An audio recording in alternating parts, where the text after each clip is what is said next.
할렐루야. 오늘은 웨슬리 회심을 기념하는 주일이기도 합니다. 요한 웨슬리 목사님이 목회자의 가정에서 태어났습니다. 정조 할아버지 때부터 목회자의 그런 가정이었습니다. 할아버지도 목사님, 아버지도 목사님, 웨슬리도 목사님, 그의 동생도 목사님입니다. 웨슬리 목사님은 부모님으로부터 엄격한 신앙 교육을 받으면서 성장했습니다. 머리도 좋아 학업 성적이 우수해서 옥스포드를 졸업할 때에는 학교로부터는 남아서 학교에서 학생들을 가르치는 그런 교수가 되라고 요청했지만 목회를 하고 있는 아버지 목사님의 목회를 돕기 위하여 아버지 목사님 밑에 부목사로 그래서 목회 활동을 하다가 아버지 목사님이 소천한 후에 학교에서 이제는 학교로 돌아와서 학교에서 일을 했으면 좋겠다는 요청을 다시 받고 그는 학교로 돌아와서 교수와 학생들의 신앙을 지도하는, 오늘 우리가 쉽게 이해하기 좋게 말한다면 학교 교회, 학교 교목과 같은 교회, 교수와 학생들의 신앙을 지도하는 목회를 했습니다. 하지만 아버지께서 마지막 임종을 앞두고 임종을 지켜보고 있는 두 아들과 막내딸에게 유언하듯이 말했습니다. 내 아들들아 참 훌륭하다. 특히 웨슬리에게 참 똑똑하고 멋지다. 실력이 탁월하고 자랑스럽다. 하지만 내 아들아, 그건 껍데기야. 신앙의 실제는, 진짜는 이 가슴에 있는 거야. 머리로 알고 있는 것이 아니고 가슴에 있는 거야. 번역을 할 때 마음의 종교, 내적 증거. 웨슬리는 아버지의 유언 같은 이 말씀이 머릿속에 남아 떠나지 않았습니다. 특히 동생 찰스에게 아들아, 멀지 않아서 이 땅에 새로운 부흥이 시작될 거야. 슬픔에 젖어 있는 막내딸 보고 내 막내딸아, 너가 두 눈 뜨고 잘 지켜보아라. 그 부흥이 우리 집안에서 일어날 거야. 웨슬리는 아버지의 이 임종의 모습을 생각하면서 그때부터 아버지께서 말씀하신 내적 증거, 마음의 종교, 가슴에 와 닿는 그 믿음이 없어서 자기 심령이 얼마나 공허한지를 드디어 깨닫게 되는 거예요. 그래서 예수님 제대로 믿고 믿음 생활, 신앙 생활 똑바르게 하기 위해서 여기 영국의 런던에서, 여기 명예로운 그런 옥스포드에서 교사 학생들의 신앙을 지도하고 설교 잘한다는 평판이 자자한, 똑똑하고 실력이 있다는 그런 명성이 있는 이 자리에 머물러 있으니까 많은 유혹들이 있어. 그래서 이렇게는 살 수 없다 하고 사임을 하고 다 내려놓고 다른 사람들이 깜짝 놀랐습니다. 아니, 이 좋은 자리를 왜 그만두느냐고. 그는 한마디도 하지 않았습니다. 미국으로 출발을 할 때에 자기를 사랑하고 기도해 주었던 학감한테 편지를 썼습니다. 내가 왜 이 좋은 자리를 사임하고 식민지 미국으로 가는가 하면, 첫째는 예수 제대로 믿고, 두 번째는 더 이상 유혹에 시달리지 않고, 세 번째는 정말 하나님이 원하시는 선한 열매를 맺고 싶어서, 곧 하나님이 원하시는 최고의 선한 열매는 복음을 알지 못해서 진노의 심판을 받고 멸망의 지옥불에 떨어질 불신앙의 영혼들에게 복음을 전해서 그 영혼을 구원하는 것. 복음을 듣지 못하는 사람이 누구인가 하면 영국 런던에 사는 사람이 아니고 복음을 듣지 못하는 저 인디오들에게 내가 복음을 전하는 일을 해야겠다. 그래서 떠납니다 하고 갔던 것입니다. 웨슬리가 그곳 생활을 마치고 다시 돌아올 때까지도 여전히 체험이 없었습니다. 그러다가 1738년 5월 24일 날 저녁 작은 속회 모임에서 떠듬거리면서 읽는 마틴 루터가 쓴 로마서 주석의 서문을 이렇게 읽는데 그 읽는 소리를 귀 기울여 들으면서 마음속에 비로소 가슴이 뜨거워지면서 정말 주님이 날 위해서 죽어주셨네가 이 가슴에 와 닿는 거예요. 그 전까지는 머리로는 알고 있었지만 가슴에 와 닿지는 않았어요. 머리로 알고 있는 신학적인 지식 정보가 공허했어요. 내 가슴에는 와 닿지 않는 거예요. 그날 가슴에 와 닿았어요. 하지만 그의 심령은 여전히 흔들렸고 그의 목회는 여전히 열매가 없었어요. 쫓기는 목회를 했어요. 그러다가 은혜를 체험했다고 말하는 저 독일 헤론훗으로 가서 거기 은혜 운동을 하고 있는 진젠돌프 백작을 만나고 그곳에서 많은 감동을 받았어요. 그러나 여전히 여기가 너무 좋다, 여기 머물러 살고 싶다, 그런 마음은 있었으나 시간이 되어서 돌아온 게 된 것입니다. 그리고 5월 24일 그리고 난 뒤에 다른 사람의 또 간증을 듣습니다. 10월 9일 날 저 미국에서 목회를 하고 있는 조나단 에드워드 목사님의 아내의 신앙 체험을 바탕으로 하는 그런 간증을 그날 10월 9일 날 읽습니다. 그러면서 나도 이 공허한 이 심령 속에 가슴에 와닿는 그런 체험을 갈망하게 된 것입니다. 그러다가 12월 31일 애찬을 나누고 밤을 새워서 기도를 하는데 한 60여 명 정도 모여서 기도회를 하게 됩니다. 철야하며 기도하는데 새벽 3시경에 드디어 하늘이 열리고 성령이 임하니까 육이 힘을 잃고 바닥에 푹푹 꼬꾸라졌습니다. 그리고는 지금까지 경험하지 못했던 가슴 속 심령 깊은 곳에서부터 터져 나오는 감동, 기쁨의 감동으로 툴툴 들고 일어날 때 모든 이들이 기쁨의 찬양을 부르고 그날 이후로 웨슬리 목사님이 기도를 하면, 웨슬리 목사님이 말씀을 전하면 다반사는 사람이 푹푹 쓰러지고 고질병이 낫고 귀신이 떠나가고 인생의 문제가 풀리기 시작하는 거예요. 사람이 변하는 거예요.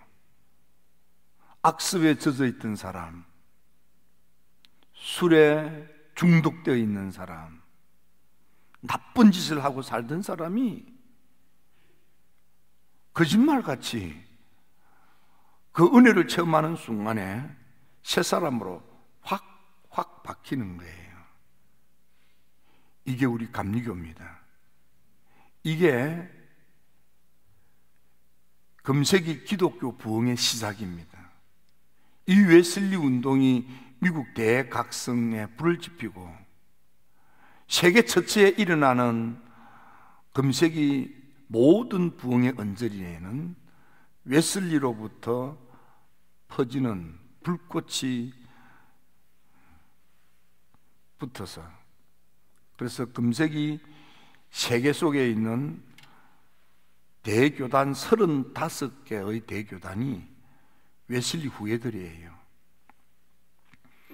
이런 놀라운 성령 체험이 여러분들도 있게 되기를 축원합니다. 내가 들어서 알고 있는 것, 믿어보려고 애쓰는 것은 힘이 없어요. 정말 하나님이 내게 오셔서 하나님이 내 마음을 움직여서 새 마음, 뉴 하트, 내 심장이 박히는 거예요. 오염되고 병든 내 심장을 하나님이 새 심장으로 바꾸어주는 이 새 사람이 되는, 그래서 새 삶을 사는, 웨슬리가 내 목회는 어떤 가마나 감동이나 거듭남이 없는 무미건조한 목회. 와, 말 잘하네. 와, 아는 게 많네. 어우, 설교가 똑부러지게 하네. 라는 평가는 받았지만, 그러나 사람이 변화되는 일은 없었어요. 근데 이 은혜를 체험하고 난 뒤부터 웨슬리가 하나님, 이 사람 정말 믿음을 갖도록 증거를 보여주세요. 그러면요, 멀쩡하던 사람이 푹푹 쓰러지는 거예요. 그리고 막 일종의 이 경련과 같은 발작적인 그런 막 요상스러운 행동이 나타나기 시작하는 거예요. 근데 더 놀라운 것은 그런 체험을 하고 나면 가지고 있던 고질병, 의학적으로 치료하려고 해도 고칠 수 없던 병들이 확확 낫는 거예요. 아니, 병 고쳐달라고 기도하지 않았는데도 체험을 하고 나니까 그냥 낫는 거예요. 여러분에게도 이 체험이 있을지어다. 생각 비우고 마음을 열고 받아들이면 하나님이 그냥 아시고 고쳐주시는 거예요. 예. 그리고 귀신이 떠나가고 귀신과 대화도 하고요. 무엇보다도 나쁜 짓을 하고 있는 사람이 내가 오늘부터 나쁜 짓을 하지 말아야지 하고 혀 깨물고 용을 쓰고 허리띠를 졸라매고 그런 게 아니고, 그냥 지금까지 하고 있던 일들이 너무 가정스럽고 구역질 나는가가 깨달아지는 거예요.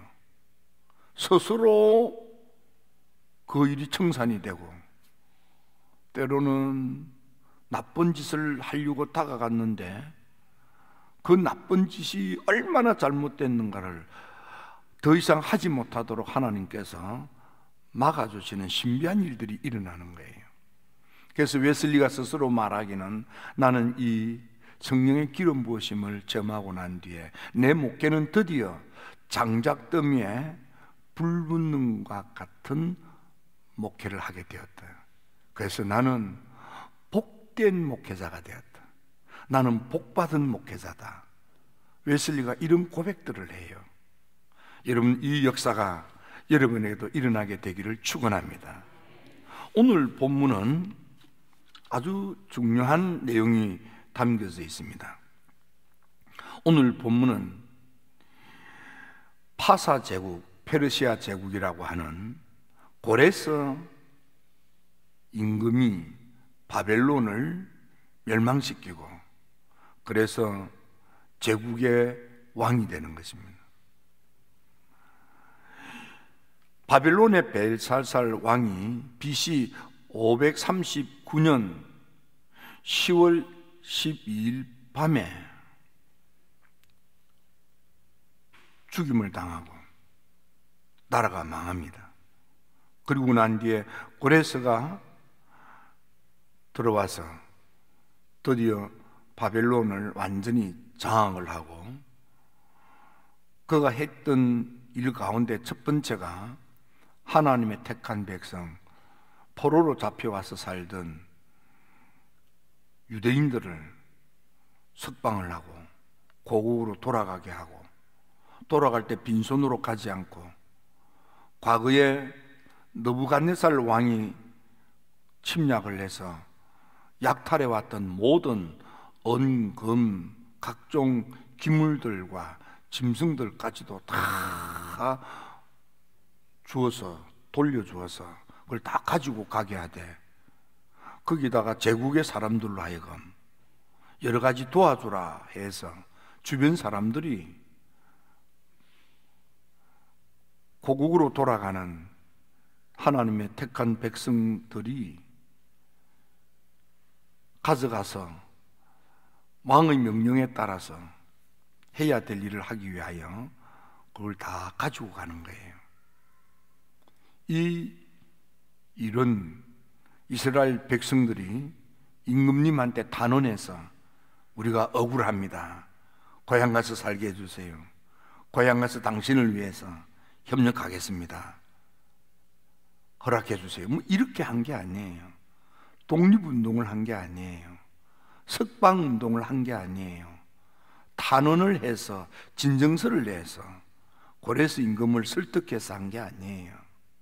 하나님이 전적으로 역사하신 거예요. 하나님의 전적인 역사가 여러분에게도 있게 되기를 축원합니다. 고레스 임금이 그날따라 잠이 오지 않았어요. 그래서 소아 사람에게 잠이 오지 않으니 서고에 가서 책을 한 권 구하라. 그랬더니 이 신하가 가서 책을 하나 가져왔는데 하필이면 이사야였어요. 그래서 책을 펼쳐서 읽는데 이사야서 44장, 45장을 읽게 됩니다. 깜짝 놀라는 것은 자기가 태어나기 200년 전에 하늘의 하나님께서 앞으로 나의 종, 내 일을 할 사람이 태어날 건데 그의 이름이 고레스다. 고레스는 내 종이 되어서 내 백성을 고향으로 돌려보낼 것이고 나의 집 성전을 다시 중건하여 허물어진 성전을 다시 건축하게 될 거다. 그리고 이 일을 잘 감당한 고레스에게 내가 이런 축복을 줄 거다 하는 기술을 읽는 거예요. 내가 태어나기도 전에 200년 전에 하늘의 하나님이 이사야 예언자를 통해서 기록으로 남겨놓은 거예요. 깜짝 놀란 거예요. 그럼 그 말씀을 읽는 성경 기술을 듣는 순간에 마음에 엄청난 기름 부으심이 임하는 겁니다. 그래서 고레스의 마음속에 하나님이 감동을 주시고, 그리고 이사야 선지자를 통한 예언의 말씀을 읽고 그는 하나님이 제국의 날 왕이 되게 하신 것은 하나님의 택한 백성들이 하나님의 도성에 모여서 하나님의 성전을 중건토록 하라고 나를 이렇게 세워주셨구나라는 걸 깨닫고 그는 조서를 내리고 공포를 하여 이스라엘 백성들이 포로 생활을 마치고 예루살렘에 올라가서 하나님의 성전을 건축하는데 그는 적극적인 지원을 하게 되는 것입니다. 우리는 여기서 하나님 없이 살던 고레스가 이제는 하나님과의 만남을 통해서 하나님이 그에게 원했던 예루살렘 도성에 하나님의 백성들이 모여 하나님의 성전을 중건하게 되는 이 일을 잘 감당하는 모습을 보면서 오늘 우리가 어떤 사람이 되어야 될 것인가를 잠시 생각해 보고자 하는 것입니다. 오늘 성경은 에스라입니다. 에스라는 아론 제사장의 16대 손이고 그는 학사요 제사장입니다. 이 에스라가 하나님의 도성이 무너지고 고레스 임금이 명령에 의해서, 그래서 이스라엘 백성들이 고국으로 귀환을 하는데 세 차례 귀환을 하게 됩니다. 첫 번째가 스룹바벨을 지도자로 삼고 예루살렘에 올라와서 성전 건축 공사를 하다가 중단이 되고요.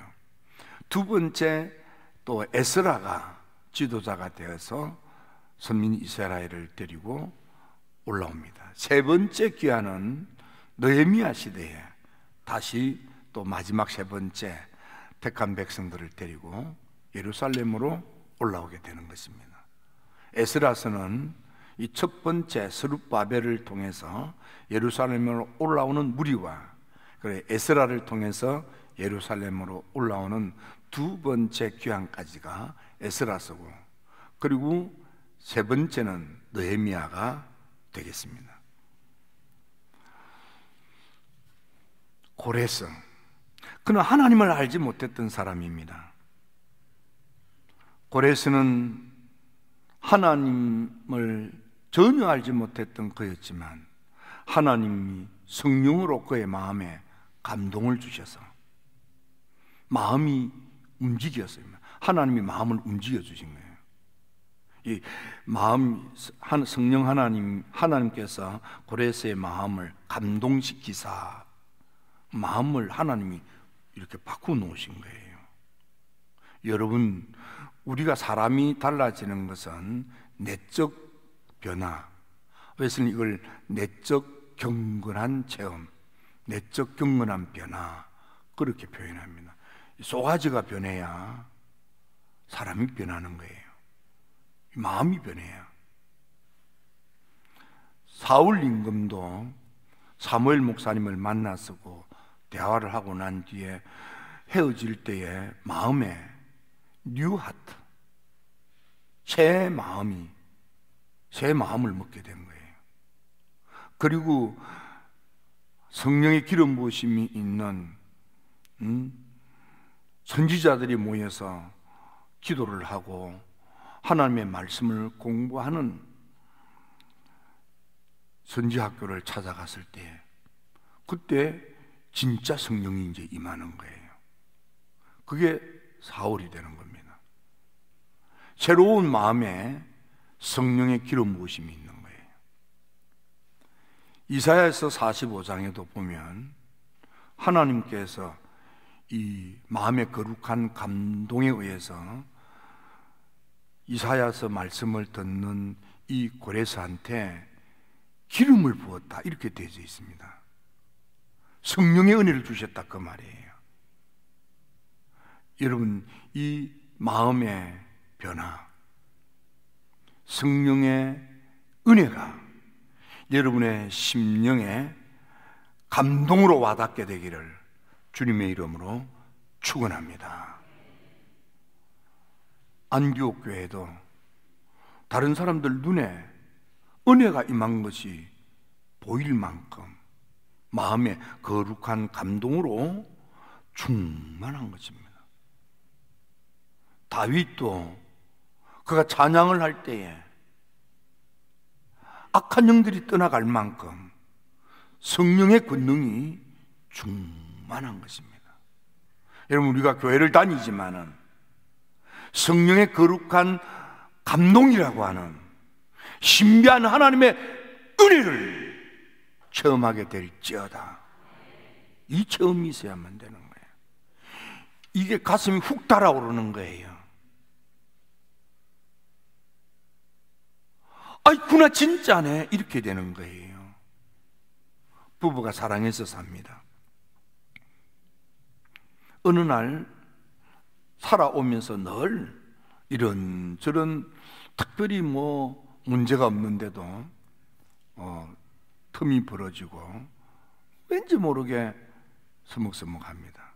그런데 별것 아닌데 어느 날 가슴에 내 남편이 나를 진짜로 사랑하네. 어느 날 별것도 아닌데 내 아내가 진짜로 날 사랑하네. 이 가슴에 와 닿을 때가 있어요. 그때부터 진짜 부부예요, 그게. 어느 날 부모님이 날 사랑하는 거 다 알아요. 나도 부모님을 정말 사랑하는 효심이 뜨거워요. 그런데 어느 날 별것도 아닌데 진짜로 부모님의 사랑이 가슴에 와닿고, 또 정말 내 가슴 뜨겁게 부모님을 섬기고자 하는 불이 확 붙어요. 그때 진짜 효도가 되는 거예요. 우리 신앙도 그런 거예요. 알고는 있지만, 그걸 믿어보려고 하지만 그것 가지고는 가슴이 허해요. 성령의 신비한 은혜가 임하면 가슴이 와닿아. 가슴이 후끈 달아올라. 이 은혜 감동이 여러분에게도 임할지어다. 임할지어다. 내 마음이 어떤 경우에도 마귀한테 빼앗겨서 마귀 충동에 놀아나면 안 돼요. 마귀한테 빼앗겨서 마귀 충동에 놀아나는 게 뭔 줄 아십니까? 그게 육의 사람이에요. 바울은 고린도 교회 교인들에게, 갈라디아 교인들에게 편지를 쓰면서 두 종류의 사람이 있어요.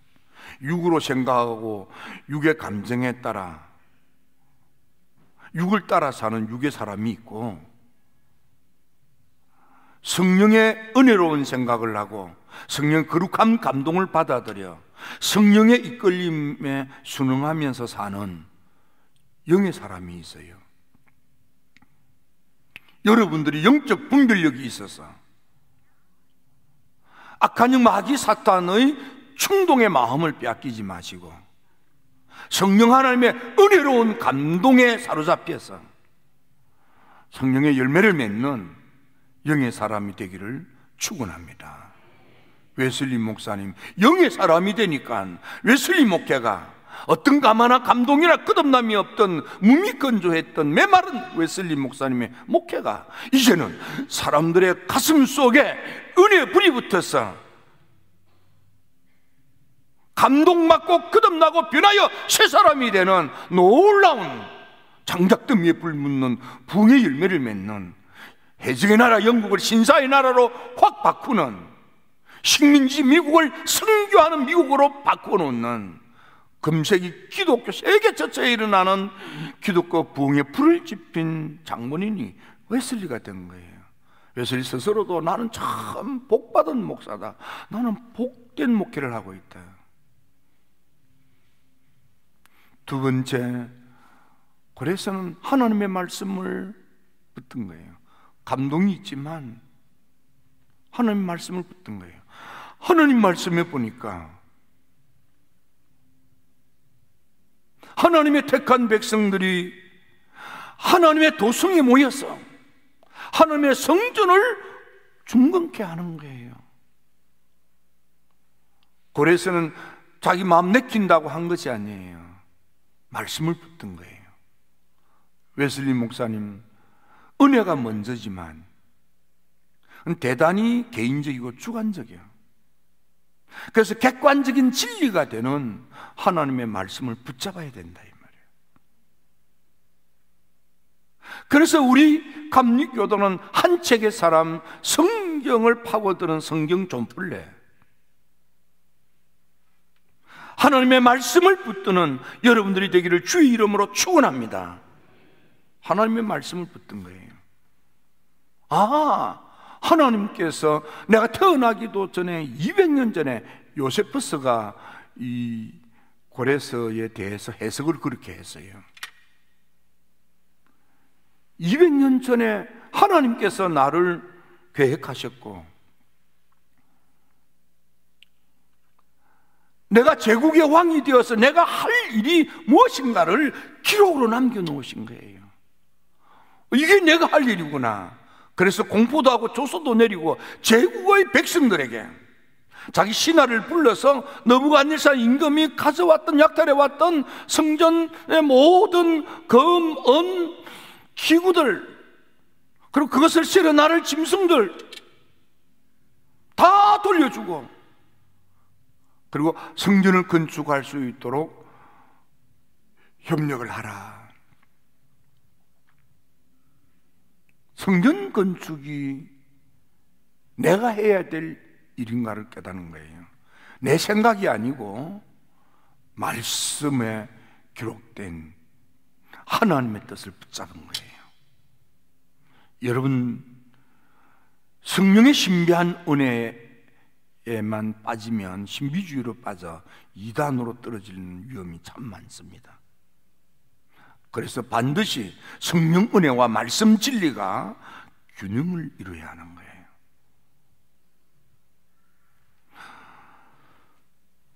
요한 웨슬리 목사님이 강조한 것이 바로 이 성령 은혜와 말씀 진리의 균형입니다. 예수님도 잘 보라는 거예요.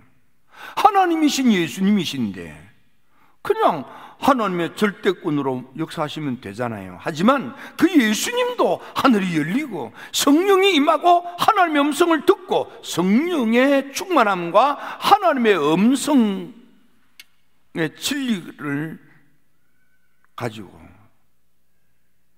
그리스도로 목회하신 거예요. 이걸 복음주의라고 하는 거예요. 우리 감리교는 이 복음주의가 분명한 교단이 우리 감리교인 것입니다. 하나님의 말씀을 붙드는 것. 힐답의 성도 여러분, 성경을 읽고 또 읽으시고 성경을 읽고 또 읽으셔서 성경 말씀을 딱 붙잡고 사시기를 바랍니다. 3만 천여 줄의 성경 기술 가운데에 성경을 읽고 또 읽다가 보면 내 가슴에 와 닿는 말씀이 있어요. 말씀 붙잡는 거예요. 그랬더니 하나님께서 이 고레스 임금한테 약속하신 대로 너가 그렇게 하면 내가 너에게 복을 주마. 성령의 감동을 수용하여 받아들여 그 성령의 인도하심에 이끌림을 수용하고 받아들여서 성령의 이끄심에 이끌림을 받는 이 고레스, 너가 그렇게 하면 내가 너한테 복을 준대. 나의 능력의 오른손으로 너를 확실하게 붙들어 줄 것이고 너의 대적자의 문들을 다 내가 열게 할 것이고 대적이 너 앞에서 무릎을 꿇게 할 것이고 너 앞길에 장애물을 내가 다 제거할 것이고 눈에 보이지 않는 검은 보화가 너한테 굴러 들어올 것이며 너로 말미암아 하나님께 크게 영광을 돌리게 될 거다 이 말이야. 내가 그렇게 복을 주마. 우리 힐답의 성도 여러분, 성령 충만하십시오. 그리고 하나님의 말씀을 붙드십시오. 그리고 믿고 순종하여 따르십시오. 하나님께서 여러분을 능력의 손으로 붙들어 세워주실 것입니다. 대적들이 여러분들 앞에 무릎이 팍팍 꿇어지게 될 것입니다. 쇠배짱으로 닫힌 대문이 확확 열리게 할 것입니다. 눈에 보이지 않는 각종 부귀, 보화가 여러분들에게 굴러 들어오게 될 것입니다. 여러분들이 승리하고 성공하고 잘 되어서 하나님께 크게 영광을 돌리는 멋진 남은 인생을 살게 될 것입니다. 우리 힐답의 성도 여러분, 일어나십시오. 부흥의 삶을 사십시오. 축복의 남은 인생이 여러분들 앞에 놓여 있습니다. 기도드립니다. 좋으신 아버지 하나님,